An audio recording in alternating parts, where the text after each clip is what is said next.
తాకట్లో ఉన్న మీ బంగారాన్ని విడిపించి ఆ రోజు ఆన్లైన్ రేటుకి కొంటాం. Sharma gold company.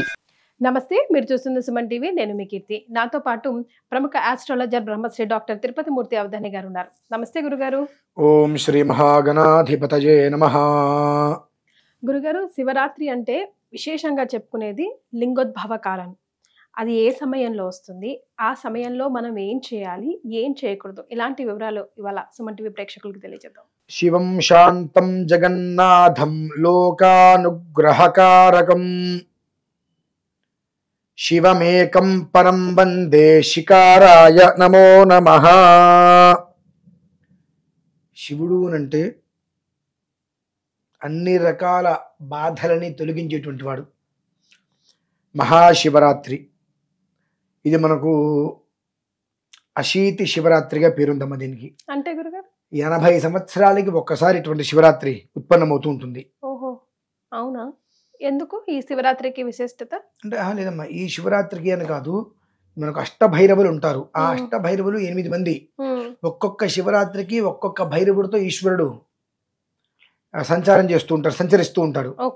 అలా వీళ్ళు తిరిగి తిరిగి తిరిగి వచ్చినప్పుడు ప్రతి ఒక్క భైరవుడు 2 సార్లు తిరుగుతారు. అది పూర్తయినప్పటికీ 80 సంవత్సరాలు పూర్తవుతుంది. ఇందులో సంహార భైరవుడు వచ్చినప్పుడు చాలా భయానక వాతావరణం మనం చూస్తూ ఉంటాం. మనతో పూర్వం కూడా మనం చెప్పుకున్నాం, శివరాత్రికి ఈశ్వరుడు కాలాగ్ని రుద్ర రూపుడై సంచరించబోతున్నాడు సంహార భైరవుడితో కలిపి. గత నెల రోజులుగా మనం చూసుకుంటే ఎన్ని అగ్ని ప్రమాదాలు మనం చూస్తున్నాం. చాలా అగ్ని ప్రమాదాలు, రోడ్ ప్రమాదాలు చాలా ఇంతకు ముందు కన్నా చాలా విపరీతంగా మనం కొన్ని చూస్తున్నాం. దాని నుంచి మనల్ని కాపాడుకోవాలంటే ఆయన ఒక్కడి వల్లే అవుతుంది. ఈశ్వరానుగ్రహం కలిగితేనే ఉంటుంది. ఈశ్వరారాధన చేసుకోండి అని చెప్తూనే ఉన్నాం. విన్న వాళ్ళు వింటున్నారు, వినని వాళ్ళు వినట్లేదు. ఈశ్వరారాధన చేసుకుంటే మనకేం వస్తుందిలే అనుకునే వాళ్ళు కొంతమంది ఉంటే, ఈశ్వరారాధన వల్లనే వస్తుంది ఏదొచ్చినా అనేటువంటి వాళ్ళు కొంతమంది ఉన్నారు. వీరికి ఇద్దరికి చెప్తున్నాను నేను విషయం. రమ్యక రాత్రి శివరాత్రి, అశీతి శివరాత్రి. అంటే రమ్యకమైన రాత్రి అంటే చాలా సుందరంగా సంతోషంగా గడిపేటువంటి రాత్రి. అశీతి 80 సంవత్సరాలకు ఒకసారి వచ్చేటువంటిదిగా ఇది ఉన్నది కనుక ఇది ఏ పరిస్థితుల్లో కూడా కాలరాత్రిగా మారవద్దు. కాలరాత్రిర్మహారాత్రిర్మోహరాత్రిశ్చ దారుణ. అంటే ఈ కాలరాత్రి అనేటువంటిది ఎన్నో దారుణాలు మనం చూడవలసి వస్తుంది. ఆ కాలరాత్రి అనేటువంటిది రాకుండా ప్రతి మనిషి జీవితంలోనూ కూడా రమ్యమైనటువంటి రాత్రి, రమ్యక రాత్రి, అలానే సుఖ సంతోషాలతో ఉండాలి అనుకున్నట్లయితే, ఒకటి శివరాత్రి ఉదయం 6 గంటల నుంచి మర్నాడు ఉదయం 6 గంటల వరకు 24 గంటల సేపు ఈశ్వరుడి నెత్తి మీద అభిషేకం చేస్తూ ఉండడం ఒక విధానం. ఇకపోతే 2, సాయంత్రం 6 గంటల నుంచి ఉదయం 6 గంటల వరకు ఈశ్వరాభిషేకం చేయడం అనేటువంటి ఒక విధానం. ఏ ద్రవ్యాలతో చేయొచ్చు చెప్తాను, అన్ని వివరంగా చెప్తాను. ఇక 3, మనకు లింగోద్భవ కాలం ఉంటుందమ్మా. ఆ లింగోద్భవ కాల సమయంలో, లింగోద్భవం ఏదైతే ఉంటుందో 12 గంటల సమయం, ఆ సమయంలో మనకు మారేడు బిల్వాలు ఉంటాయమ్మా. ఆ మారేడు బిల్వాల్ని నీటిలో వేసి ఆ బిల్వోదకంతో అభిషేకం చేయటం వలన జన్మాభ్యాసాతు జన్మ ప్రభృతి ఏత క్షణ పర్యంతం. నేను 40 ఏళ్ళ క్రితం పుట్టా, మీరు 30 ఏళ్ళ క్రితం పుట్టుంటారు, ఆయన 25 ఏళ్ళ క్రితం పుట్టుంటారు. అక్కడి నుంచి ఇక్కడి వరకు మనకు తెలుసో తెలియకో అనేక రకాల పాపాల దోషాలు మనం ఏవైతే చేస్తుంటామో వాటిల్ని ఆ బిల్వోదకం ద్వారా శివుడి మీద నీళ్ళు ఎలా పడుతూ ఉంటే ఆ బిల్వాలు శివుని అంటుకుంటూ అలా జారిపోతూ ఉంటాయి. ఆ రకంగా అన్ని పాపాలు పోతాయండి. అది కొంత యోగం. 2, అదే లింగోద్భవ సమయంలో దీంతో పాటుగా ఒకవేళ అవకాశం ఉన్నట్లయితే వీలు చూసుకొని మోదుగు పుష్పాలతో అర్చన చేయమనండి. మోదుగు పుష్పాలు చిలక ముక్కులాగా ఉంటాయమ్మా, చాలా అద్భుతంగా ఉంటాయి. ఆ మోదుగు పుష్పాలు తెచ్చుకొని ఆ లింగోద్భవ కాల సమయంలో రుద్రాభిషేకం బిలవాలతో చేసిన తర్వాత చక్కగా నెయ్యి తీసుకొని, దేవానాం ఆద్యమాహారమత శాంతిం ప్రయచ్చమే. ఆ నేతితోటి అభిషేకము చేయటం వలన ఏం కలుగుతుంది? నైయగ్రోధ ఔదుంబర ఆశ్వత్థ ప్లాక్ష ఇతీర్థమో భవత్యేతే వై గంధర్వాప్సరసాంగృహాస్వ ఏవైనాను అన్నారు. అంటే మోదుగు పుష్పం తీసుకొని, మనకు రావి ఆకు ఉంటుంది, ఆ రావి ఆకుని ఇలా పట్టుకొని ఆ మోదుగు పుష్పంతో ఆ నెయ్యి తీసుకొని చక్కగా ఇట్లా ఆద్యం ఇలా నిండా నెయ్యి వస్తుంది, ఆ నెయ్యి తీసుకొని ఆ రావి ఆకు మీద పెట్టుకొని ఆ ఆకుని ఇలా మరుచుకొని ఆకు ద్వారా పట్టుకొని స్వామివారి మీద ఆ నేతిని అభిషేకం. ఓ ఆ చేసేటప్పుడు 38 శివసంకల్ప మంత్రాలు ఉంటాయమ్మా. 38 సార్లు ఆ శివసంకల్ప మంత్రాలు 10 నిమిషాలు పడుతుంది. మేము ఎవరైనా చదువుకోవచ్చు, ఎవరైనా చేయొచ్చమ్మా. అది ఓకే చదువుకోవటం కాదు, చేయొచ్చు. అది విడిగా నార్మల్ గా ప్రతి సోమవారం చేసే విధానం ఒకటి ఉంది. అని ఆ రోజు నాడు చేసేటువంటిది 3 ప్రక్రియలు ఆ సమయంలో విశేషమైనటువంటి ఫలితాన్ని ఇస్తాయమ్మా. ఆ రావాకులో ఆ పుష్పంతో నెయ్యి తీసుకుని పెట్టుకొని దాన్ని మొత్తం అలా పట్టుకొని అలా స్వామివారి మీద అభిషేకించాలి. ఏ నేదం భూతం భువనం భవిష్యత్ పరిగృహీతం అమృతేన సర్వం ఏన యజ్ఞస్త్రాజతే సప్తహోతా తన్మే మనః శివ సంకల్పమస్తు. అంటే ఆ నేతితో అలా పట్టుకొని హృదయం దగ్గర పెట్టుకోండి. తన్మే మనః శివ సంకల్పమస్తు అన్నప్పుడు హృదయం దగ్గర పట్టుకొని ఆ నేతిని అలా స్వామివారి మీద అభిషేకించడం. మళ్ళీ ఆకు ఇలా తీసుకోవడం, మళ్ళీ తీసుకోవడం, మళ్ళీ పెట్టుకొని మళ్ళీ ఇలా పెట్టుకోవడం.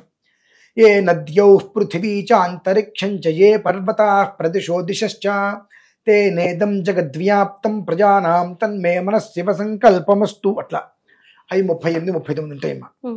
మనకి ఈ పేర్లన్నీ ఎక్కడ దొరుకుతాయి? నేను ఇస్తానమ్మా. ఇవి మంత్రం, ఇది ఎవరు చదవద్దు, వినండి, చేయండి. మంత్రాన్ని చదివే అర్హతలు మనకు లేవు. అవి తప్పులు చదివితే అంతకంత శిక్షలు అనుభవిస్తాం. కాబట్టి వింటూ తన్మే మన శివ సంకల్పమస్తు ఉన్నప్పుడు ఇలా హృదయాన్ని తగ్గించి స్వామివారి మీద వేసుకోవడం. అట్లా పోనీ ఆ రావి ఆకు అనేటువంటిది ఏదైతే ఉంటుందో అది ఇలా పట్టుకోవడం మనకి ఇబ్బందిగా ఉంటున్నప్పుడు 39 రావాకులు తెచ్చుకొని ఒక రావాకు స్వామివారి మీద పెట్టడం, ఒక రావాకు స్వామివారి మీద పెట్టడం. ఈ పుష్పంతో నెయ్యి తీసుకోవడం, ఆ నెయ్యి స్వామివారి మీద వేసి ఆ పుష్పం అక్కడ పెట్టడం, మళ్ళీ ఇంకో పుష్పం తీసుకోవడం, మళ్ళీ నెయ్యి తీసుకోవడం, మళ్ళీ రావాకు స్వామివారి మీద పెట్టడం.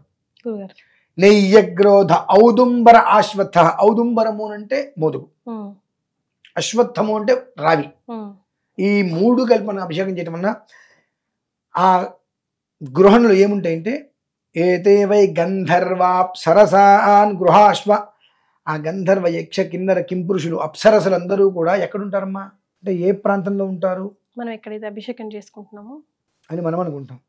వాళ్ళు ఎక్కడుంటారంటే ఎక్కడైతే సుందర సుమనోహరంగా ఈశ్వరార్చన జరుగుతూ ఉంటుందో ఆ ప్రాంతం ఎప్పుడూ కూడా సుగంధ పరిమళాలతో ఎక్కడా కూడా క్లేశము అనేటువంటిది లేకుండా నివసించి ఉంటుందో అటువంటి సుందరమైన ప్రదేశంలో వాళ్ళు నివసిస్తారు.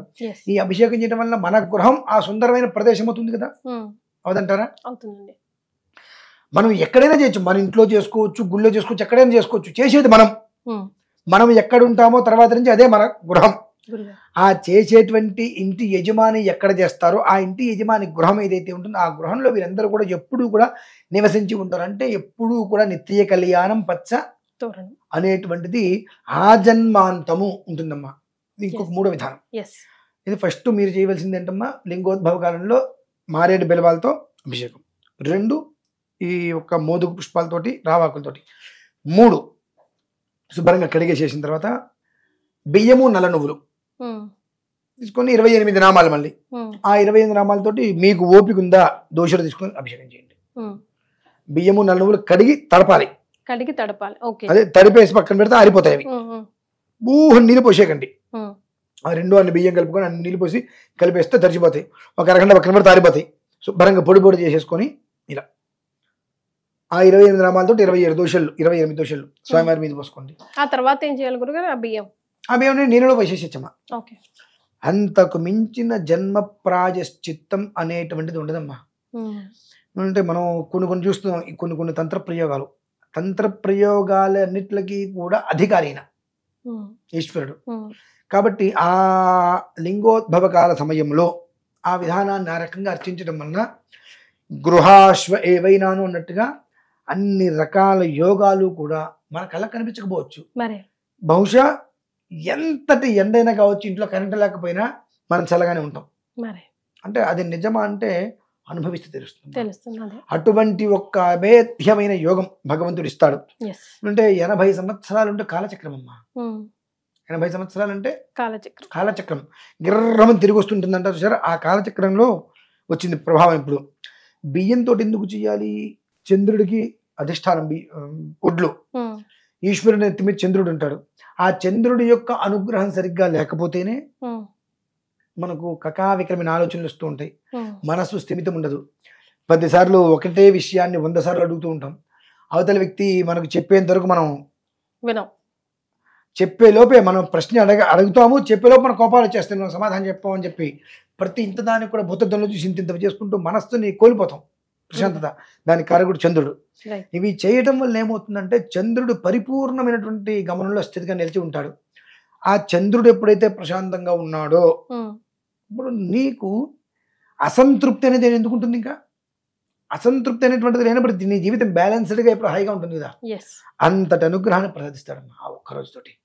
అది విషయం. సో ఈ 3 రకాలుగా ప్రధానంగా లింగోద్భవ సమయంలో విడిగా మనం పంచామృతాలు చేసుకుంటాము, పుష్పాలతో చేస్తాము, ఒక ఉంగరం తీసుకెళ్లి నీళ్ళలో వేసి ఆ నీళ్ళు సువర్ణోదకం చేస్తాము, గంగోదకం, పుష్పోదకం, ఫలోదకాలు అన్నీ చేస్తాం.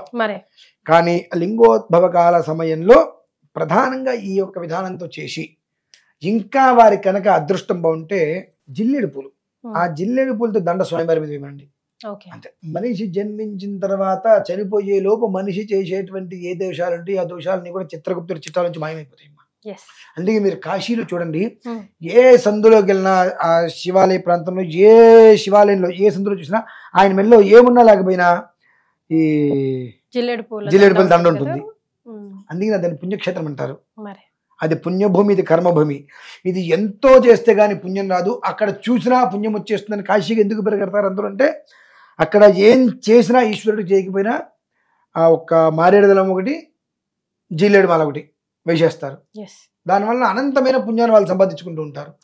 ఈ ఒక్క శివరాత్రికి ఆ పని చేసుకొని మన కుటుంబాల్లో ఎవరికీ కూడా ఏ స్థితిలో కూడా కాలరాత్రి అనేటువంటిది లేకుండా రమ్యమైనటువంటి రాత్రి శివరాత్రిగానే ఉండాలని ఒక ఉద్దేశంతో సంకల్పం చేసుకొని క్షేమంగా ఉండాలని చెప్పి నేను కోరుకుంటున్నానమ్మా.